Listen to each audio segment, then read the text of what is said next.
ये मिलकर इस मामले को सीज़ फायर की जानिब लेकर जाएं और जो वो कह रहे हैं कि बातचीत यानी निगोसिएशंस के ज़रिए मामला का हल निकालें। लेकिन हम ये भी देख चुके हैं कि सदर ट्रंप साहब जब निगोसिएशन हो रही थी और कतर पर जब हमलावर होते हैं, पहली तो बात जब अमरीकी एयरबेस वहाँ पर मौजूद है, अमरीकी बेस, तो वहाँ पर किस तरह से हमला हो सकता है। दूसरी चीज़ ये कि डिस्प्लेसमेंट ऑफ गज़न्स की बात भी सदर ट्रंप फरवरी में कर चुके हैं। तो अब निगोसिएशन की जानिब जाना, क्या ये उनकी वाकई इंटेंट है कि वो इस सीज़ फायर की जानिब जाना चाहते हैं, या फिर हम देख रहे हैं कि ये भी सिर्फ स्टेटमेंट की हद तक है ये मामला? जी हाँ, मुझे तो इसमें कोई लगी लिपटी नज़र नहीं आती। डोनाल्ड ट्रंप का कॉन्सेप्ट बिल्कुल क्लियर है और उनका कॉन्सेप्ट वही है जो इजराइल का कॉन्सेप्ट है, क्योंकि इजराइल की सपोर्ट जारी व सारी है। जिस वक्त डोनाल्ड ट्रंप मीटिंग कर रहे थे मुस्लिम ममालिक के सरबराहान से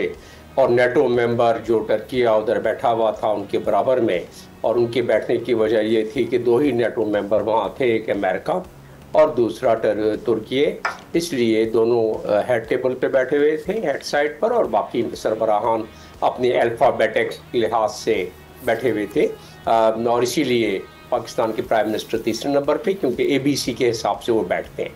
तो अब आ जाते हैं बात आपके सवाल का कि जी हाँ, कतर वाला मामला भी हमने देख लिया कि ये कैसे मुमकिन हो सकता है। ये साइंसी दौर है जिसमें रडार काम करते हैं, जिसमें एडवांस मैकेनिज्म काम करता है, जिसमें साउंड की रेजोनेंस काम करती है, और ये इतना बड़ा बेस जो अमेरिका का सबसे बड़ा बेस इस पूरे खत्ते में है, वहाँ उनको इल्म ना हुआ हो और उन्होंने कतर को, तो खैर वो तो एक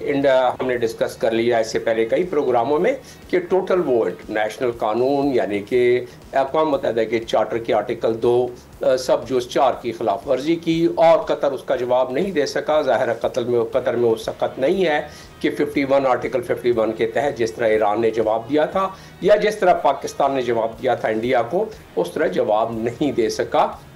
बहुत सारी उसकी हिकमत अमली हो सकती है, लेकिन असल चीज़ है कतर एक छोटा सा मुल्क है और उसमें ज़ाहिर है 10 लाख से भी कम की आबादी है उनकी अपनी, तो लिहाजा ज़रा मुश्किल। अब आ जाते हैं बात के डिस्प्लेसमेंट के बारे में। रिवेरा ऑफ मिडिल ईस्ट के बारे में ट्रंप साहब ने खुद बात की थी, और उसके लिए टोनी ब्लेयर जो साबका प्राइम मिनिस्टर हैं UK के, उनसे और जेरी कुशनर दोनों ने मिलकर प्रोजेक्ट्स पर डिस्कस भी किया हुआ है। अब आखिरी इसमें कंक्लूडिंग बात यह है, इससे पहले कि बहस आगे लेके चले, कंक्लूडिंग बात यह है कि 29 तारीख को नेतन्याहू की वाइट हाउस में बड़ी नतीजा खेज मीटिंग होने वाली है मेरे तज्जिए के मुताबिक, और उसके ज़मीनी निशानात हमें मिल रहे हैं। अब जिस वक्त हम बात कर रहे हैं वहाँ कत्ल गारत का सिलसिला जारी है। वहाँ मक्तलगाह में मिसबाह खाना जो है उसमें अमल जारी व सारी है इजराइल के तरफ से।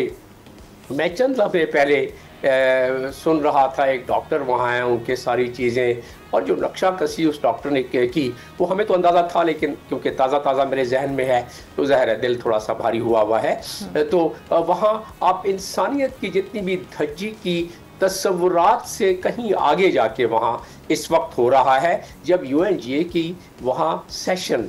जो साल में एक मरतबा होता है, दुनिया के तमाम सरबराहान मौजूद हैं, और उसका कल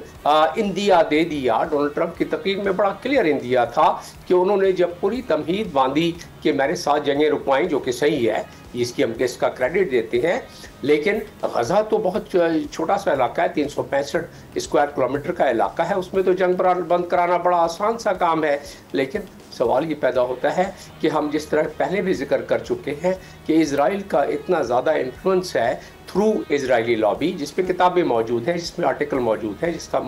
मैंने पहले कुछ प्रोग्रामों में जिक्र कर चुका हूं कि वहाँ के थिंक टैंक जो जेफरी सैक्स हैं, या वहाँ के थिंक टैंक और वहाँ के प्रोफेसर जिस तरह के जॉन मीरशाइमर हैं जो कि खुद अमेरिकन हैं दोनों, उन्होंने इस चीज़ को साबित कर दिया है कि किस तरह कांग्रेस में किस तरह डोनाल्ड ट्रंप या जो भी सदूर होते हैं किस तरह उन पर इन्फ्लुएंस होता है। तो उन इन्फ्लुएंस की वजह से तकरीबन 10 लाख पाउंड के करीब बम और बारूद वहाँ फेंका गया है इस छोटे से टुकड़े पर। आप देखें इंसानियत में कभी इसकी तारीख नहीं मिलती, एक एक बिल्डिंग को 10-10, 15-15 दफ़ा मसमार किया गया है। अब तो दूसरा काम शुरू कर दिया है। उनके डिफेंस मिनिस्टर ने एक ब्रीफिंग में, इजराइल के डिफेंस मिनिस्टर ने दिखलाया कि किस तरह वो बमों से उसकी जड़ों में, उसके फाउंडेशन में बारूद लगा के उसको बिल्कुल ज़मीन बोस कर रही, जो बाकी इमारतें बची खुची रह गई हैं। अब 29 तारीख एक मुझे न महसूस होता है कि फैसला कुन तारीख है जिसमें नेतन्याहू और डोनाल्ड ट्रंप की मुलाकात होगी, जिसमें यह तय पाएगा कि अब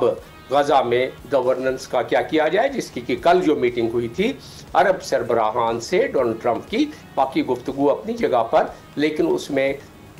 असल महवर उसका यही था कि ठीक है बिल्कुल उसको जंग को रुकना चाहिए, वो तो रुक ही जाएगी, लोग फना हो जाएंगे या भाग जाएंगे या मर जाएंगे या कब्जा हो जाएगा, तो रुक जाएगी। 29 तारीख तक महसूस होता है कि जंग रुक जाएगी, क्योंकि इस जंग आखिरी इख्तिताम पर पहुंच, जंग क्या कहे इसको, ये जुल्म व सितम आखिरी इख्तिताम पर पहुंच जाएगा। तो 29 को उस पर किस तरह हमेशा के लिए कब्जा किया जाए उसका लहे अमल अब तैयार हो रहा है कि अमन फोर्स के जरिए मुसलमान मुल्कों को इन्वॉल्व करके और उसको पैलेस्टीनियन अथॉरिटी के अंदर में दिया जाए।